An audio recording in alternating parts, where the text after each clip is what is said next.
लेकिन महाराज जी, जो मुस्लिम पक्ष है उसका ये कहना है कि पहले अयोध्या था, फिर काशी हुआ, फिर मथुरा का मामला आया, फिर हर जगह विवाद खड़ा किया जाएगा। संघ प्रमुख मोहन भागवत जी भी ने कहा है कि हर मस्जिद के नीचे शिवलिंग ढूंढा जाना कतई उचित नहीं है। मोहन भागवत जी के शरीर में हिंदुत्व का चिन्ह ढूंढने की आवश्यकता नहीं है। तो आप भागवत जी के बयान से सहमत हैं? भागवत जी मेरे लाडले प्यारे हैं, बाल गोपाल की तरह मेरे पास बैठते हैं। लेकिन मैं पूछता हूँ, बुरा नहीं मानेंगे वो, मैं बहुत लाड प्यार से कहता हूँ कि शास्त्र का बल तो आरएसएस के पास कुछ है नहीं। आरएसएस बतावे कि उसके पास शास्त्र का बल क्या है, और शास्त्र का बल क्यों नहीं है मालूम है? नागपुर में इनका केंद्रीय कार्यालय है। एक बार आतंकवादियों ने हमला बोल दिया, मारा किसी को नहीं। उसके बाद इनका गुप्त समझौता हो गया अशोक सिंघल जी के जीवन काल में, तुमसे हमको खतरा नहीं, हमसे तुमको खतरा नहीं। अगर अब खतरा है किसी को तो हमसे हिंदुओं को ही खतरा है। वर्णम व्यवस्था इत्यादि जो इनकी प्राचीन परंपरा है, इन्हीं पर रोटी बेटी एक करो, इन्हीं पर प्रहार करता रहूँगा। तुम हम से अभय प्राप्त करो और हम तुमसे अभय प्राप्त करें, ये समझौता अंदर का है। उस समझौते को क्रियान्वित करने पर आरएसएस का स्वरूप क्या बचता है, हम पूछना चाहता हूँ मोहन भागवत जी से। मेरे पास आते हैं, बैठते हैं। आगे बहुत गंभीर आरोप आप लगा रहे हैं भागवत जी के ऊपर। मैं आरोप किसी पे नहीं लगाता, न प्रत्यारोप का पात्र बनता हूँ। महाराज जी, तो क्या उनके आतंकवादियों से समझौते हैं? जो ये नहीं, दब्बूपन का परिचय देना भी अन्याय सचमुचा है या नहीं? डट के कहना चाहिए कि हमसे सबको अभय प्राप्त हो।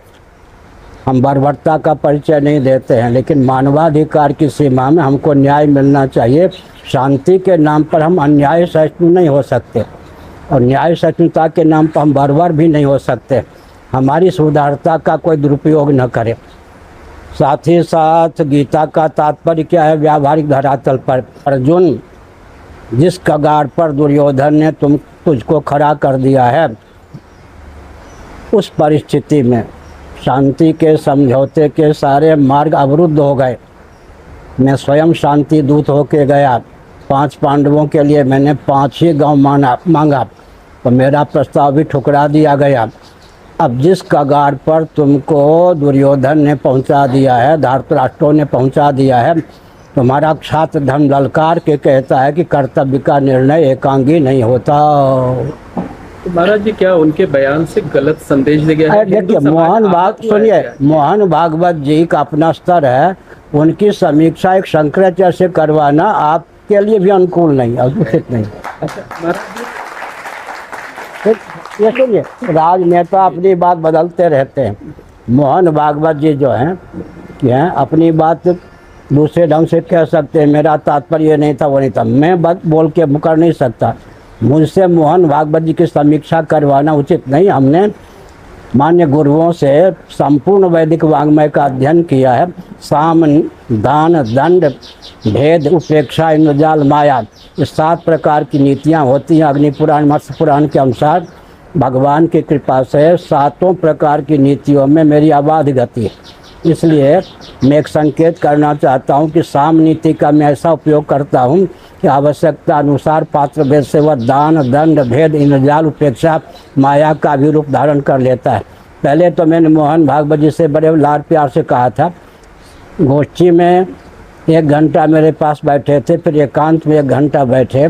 मैंने कहा कि स्वाध्याय का बल आरएसएस को होना चाहिए। कोई ग्रंथ आर्ष परंपरा से आरएसएस के पास नहीं है। अभी भी मैंने कहा, उनको कहा, कल भी मैंने कहा, कम से कम दास बोध और शुक्र नीति का अध्ययन होना चाहिए।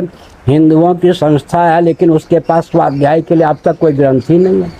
कम से कम कोई कुरान शरीफ को मानते हैं, कोई बाइबल को मानते हैं, कोई गुरु ग्रंथ साहब को मानते हैं। एक तो परंपरा प्राप्त कोई ऐसा ग्रंथ हो जिसका अध्ययन आरएसएस वाले करें। अगर उनको शास्त्र का विज्ञान ही नहीं है तो हिंदुत्व की रक्षा क्या करेंगे?